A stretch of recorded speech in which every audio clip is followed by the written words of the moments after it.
আর বন্ধুরা, আমি আপনাদের সামনে কয়েকটা জোক শোনাচ্ছি। এই বয়সে তোকে জেলে যেতে হলো, তোর বাবা শুনে কি দুঃখটাই না পাবেন। দুঃখ পাবেন মানে? বাবা স্বচক্ষে দেখলেন, তারপর হাসতে হাসতে বললেন, কী রে, তুইও চলে এলি? বাহ, বেশ বেশ, এ না হলে বাপ কা বেটা। হায়, কী বলে হায়। বন্ধুরা, আমি আপনাদের সামনে কয়েকটা জোক শোনাচ্ছি। স্বামী এবং স্ত্রীর মধ্যে কথোপকথন। স্বামী বলছে, বুঝলে, এ সংসারে পয়সাই সব। আমার এই অসময়ে আমাকে সবাই ছেড়ে চলে গেছে, তুমি একমাত্র আমার পাশে আছো।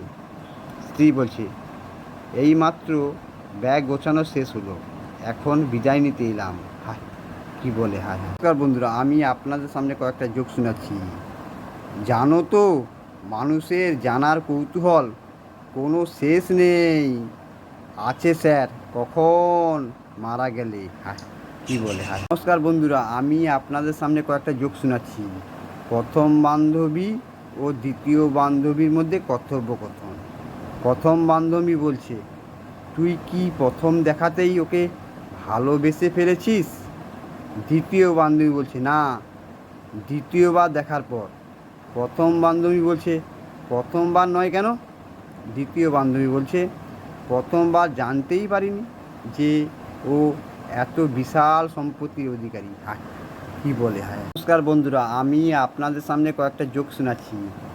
থিয়েটার হলে বসে, এই মশাই, আপনারা এমনভাবে কথা বলছেন, কিছুই শুনতে পাচ্ছি না। ধ্যাৎ মশাই, স্বামী স্ত্রীর কথা হচ্ছে, আপনার কান দেওয়ার কি আছে? হায়, কী বলে হায় হায়। নমস্কার বন্ধুরা, আমি আপনাদের সামনে কয়েকটা জোক শোনাচ্ছি। এ কি স্যার, আপনার কানে ক্যাডবেরিজ গোজা কেন? এই যা, এতক্ষণে বুঝতে পারলাম পেন্সিলটাকে খুঁজে পাচ্ছিনি কেন। নিশ্চয়ই ভুল করে ক্যাডবেরিজটা কানে রেখে পেন্সিলটাকেই খেয়ে ফেলেছি। হায়, কী বলে হায় হায়।